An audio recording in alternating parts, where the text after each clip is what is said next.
Welcome back, my dear students.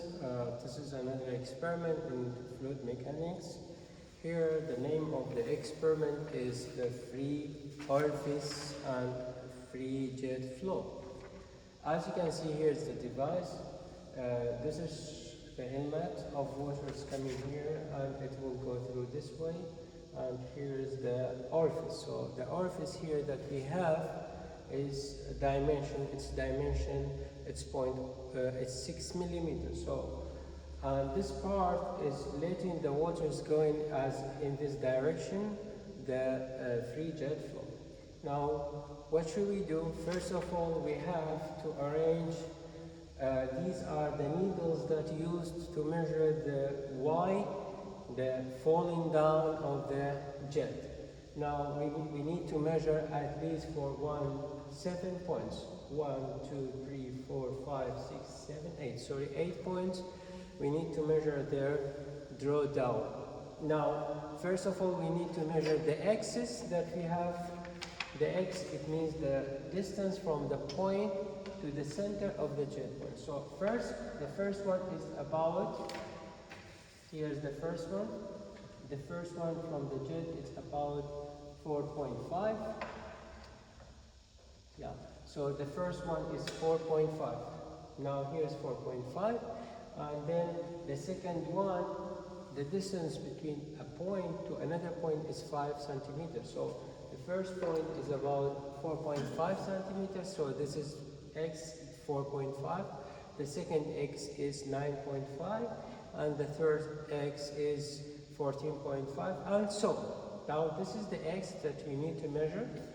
Again, we need to measure the y, and this is going to be after working with the machine. So we will start opening the device.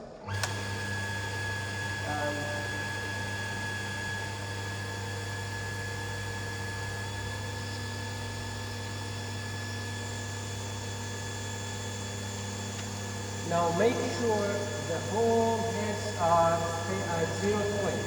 So here at the 0 point, now we need to measure the flow. As you can see, for example, here is the device.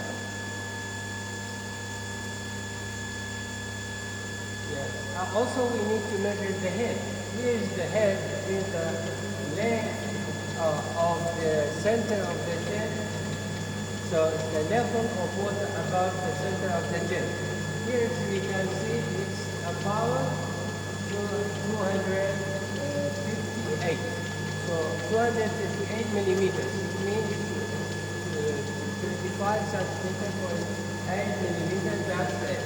Now this is the head. It should be recorded as the head. And the axis, they are here. Okay, now we have to measure the y's, which is called trials. So these are the y's that we need to measure. How to do that? First of all, you need to check the axis with this one.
So you can see here is the dimension. I think I have the first one here.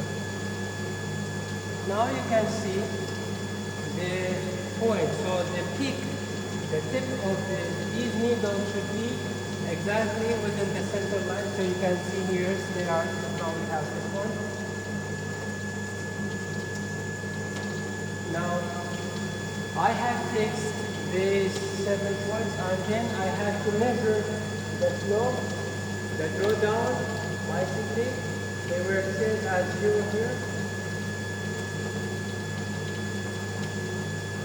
Now, the first one here stays 0. The second one is the measurement. This is the Y, and this is the Y. So what should we do? We have to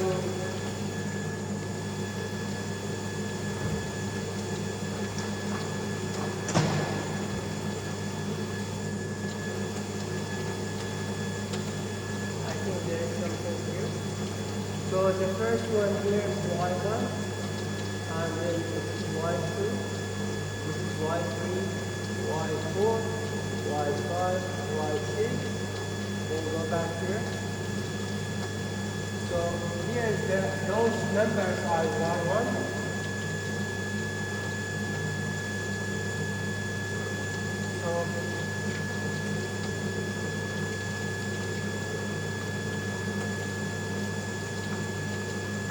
So you have to measure those Y's, Y1, Y2, Y3, Y4, Y5. Now you have X1, Y1, X2, Y2, X3, Y3, and you have to measure the rest of the Y's that we have. We need them to record here. And the edge, the body of this one is, you have to get the edge here. Now, we need to do this one. But before we change the flow, we have to measure the flow again. And how to do that?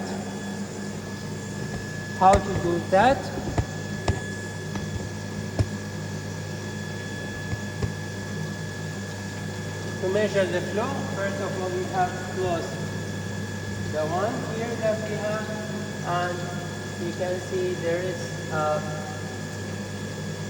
here is the manometer. You have to calculate the one.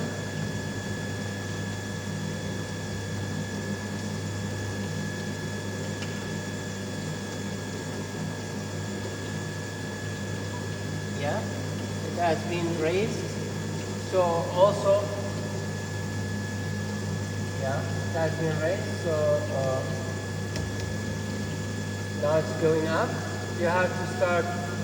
You have to have a stopwatch. And start with a V, for example. I prefer to leave this part because this part is for that small tank, and this part is for the other largest part. So I would prefer to start with this one at 0 and go to up for 10 liters. So record the time I need to collect 10 liters. That's the V. Discharge. So for discharge equal to 10 liters and 10 liters per the time stopwatch that you have recorded, it will give you Q. So Q is equal to V2 minus V1 about the divided by time. That's the Q. Now after that you have to go back to this one and change the flow again. For example, I increase the edge, and there should be another Y's while the X's are the same. So after doing that, I'm recording the Y1, so you will start another X and recording another Y, and so. Then after that, you have to go back to the theory part. The purpose of this experiment is to find the C sub V, which is the coefficient of velocity through the orifice, and C sub T, which is the coefficient of discharge. Okay, thank you very much. And